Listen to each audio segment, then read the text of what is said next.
Welcome back to Yoga with Goga Pick of the Week. Humanity is living through a time where most of us are super worried. But think about it. 102 years ago, the world already lived through this, and humanity has braved this before. So there's an inner warrior in us that can get through this situation. So get your mat, get ready. Let's do this.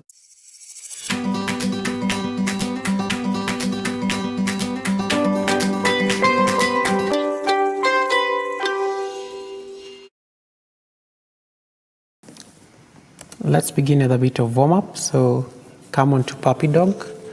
So puppy dog, you trying to sink your chest towards the mat. Okay. And then you can either bring your chin or your forehead. Rest on the mat. Your bum is suspended in the air. Then gently just welcome yourself into the space and the practice by taking a few gentle breaths. Make sure you can feel the stretch from your hips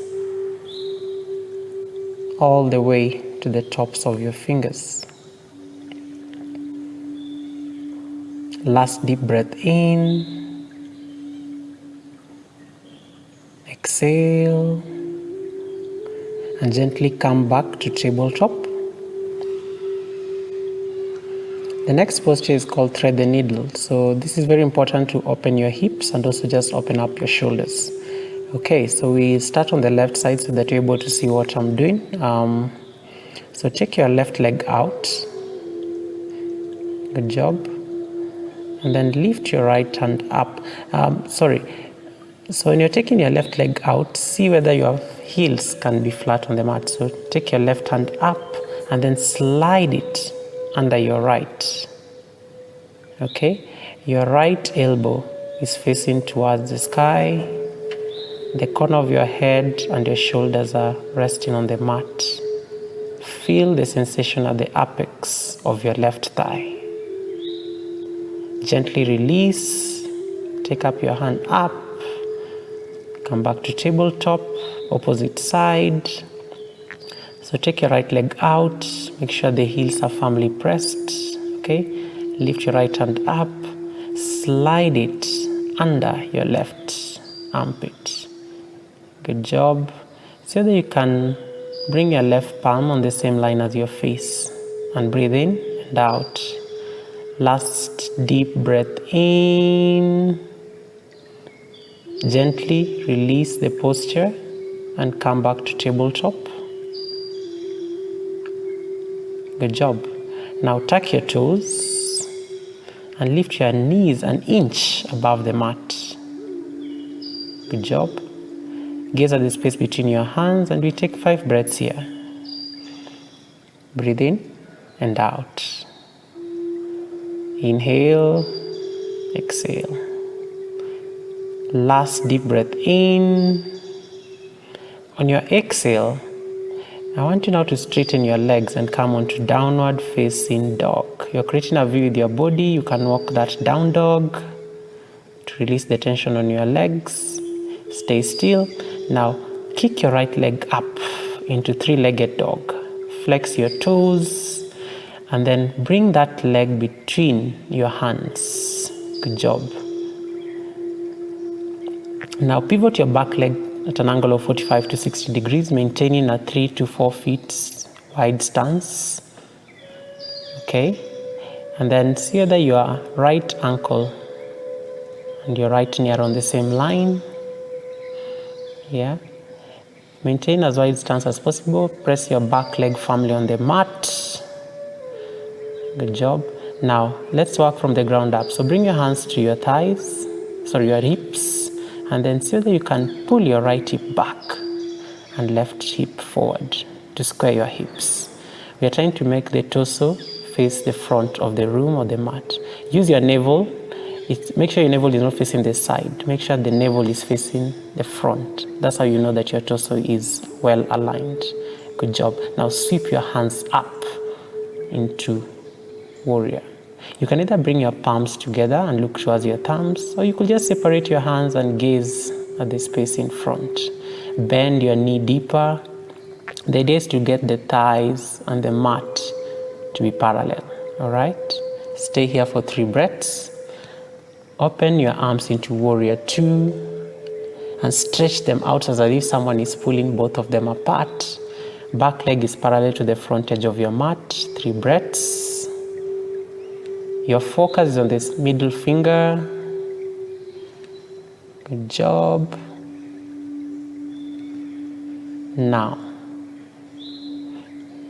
turn your right palm to face up and then slide your left palm down towards your left shins, okay?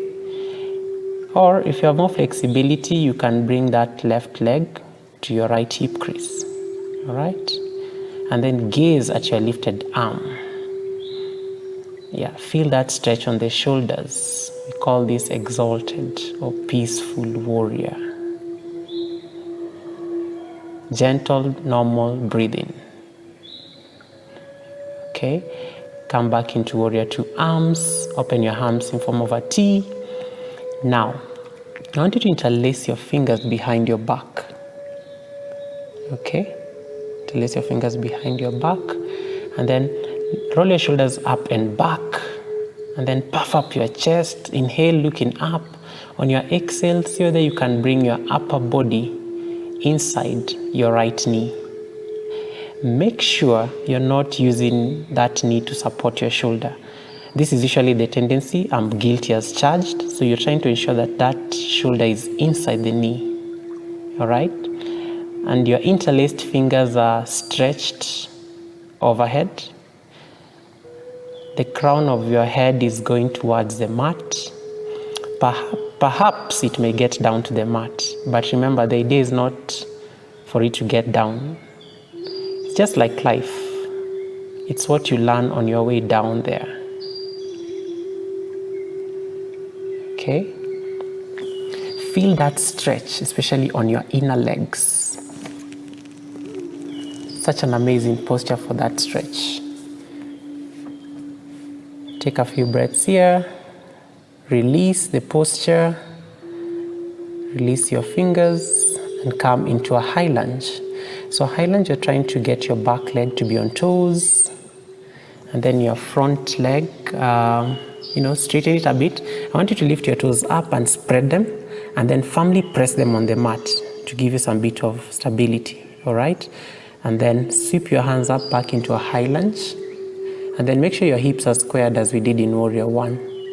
All right, and then now I want you to just bring some bit of bounce into this posture and then kick your back leg up. You're going to feel a bit wobbly.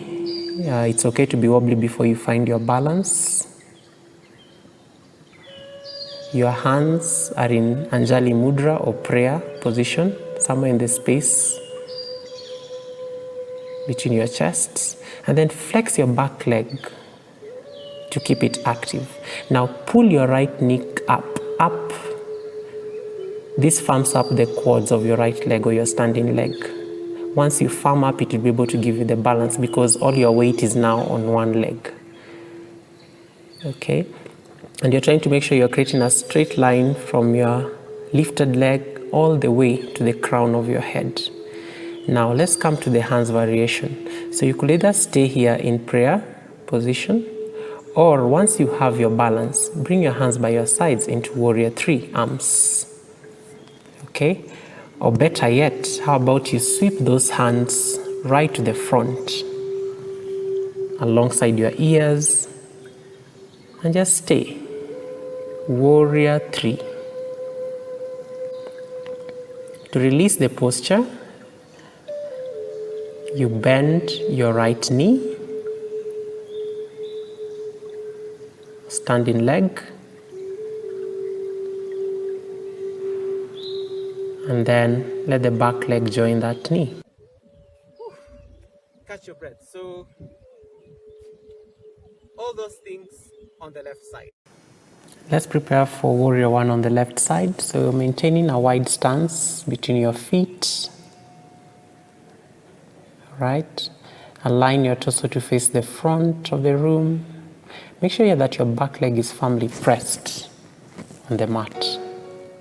okay? And then you're bending your left knee to 90 degrees. And then once you have your alignment, you can sweep your hands up. You can either bring your palms together into high prayer and gaze towards your thumbs. But if you have a stiff neck like me, you can just gaze in front. You can separate your hands. You can try maybe half angel wings, whatever variation works for you. Yeah, but usually I just like the high prayer position above my head. It works. Your back leg is engaged. You pull your right kneecap up. That will end up engaging that right leg. Yeah. Warrior 3. 3 breaths on this posture. Open up into Warrior 2. So Warrior 2, again, your arms are stretched. It's like someone is pulling you apart. Your drishti or your focus is on your middle finger on the left. And then bend your knees deeper into 90 degrees. Back leg is parallel to the front edge of your mat. And feel that stretch. You're working the legs. Warrior 2.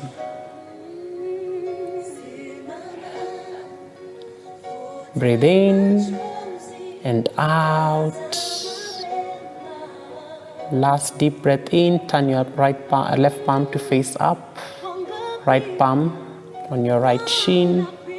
And take a peaceful warrior. This is usually my favorite posture, but I guess it's because it's a transitional posture, so you're never really kept here for long. Feel that stretch on the intercostal muscles. Beautiful. And breathe normally here. You're not forcing it. It's effortless breathing. Last deep breath in. Come back into Warrior 2 arms. Open your arms out into T. Now, interlace your fingers behind your back. Roll your shoulders up and back. Puff up your chest. Inhale. On your exhale, bring your upper body inside your left knee. Remember, we are not using that knee to support our shoulders. Those are usually the default settings. Yeah. The crown of your head is going down towards the floor. Yeah. Feel that stretch on your inner legs. Come back up. Come into a lunge. So back leg is on toes. Yeah. Find your alignment. Then let's bring some bounce into the lunge. Okay, once you have your focus. 1, 2, 3. Kick up. Come into Warrior 3. Flex your lifted leg. Yeah. And then when you flex it, you keep that leg active. And then your standing leg, you're pulling your kneecap up to firm up your quads. This gives you stability on the standing leg. Okay. Then you can stretch your hands out. Or you can even bring them into prayer. I usually like this prayer before stretching them out because the prayer position gives you the bit of balance. Yeah. It will be wobbly, but once you have your balance, bring ease into the posture. That's what we are taught in yoga school, that a posture has to be stable and comfortable. So you want to achieve this in Warrior 3. It's a very delicate balancing posture. And breathe normally. Breathe. Gently release the posture by bending your standing leg and come into standing. Good job. So guys, that was the warrior sequence. Sorry it took a bit long, but usually, that's really the flow. So key things, listen to your body. That's the most important thing. Your body will always tell you what is working and what is not. So pay attention to those sensations that you feel. If it's too much, adjust accordingly.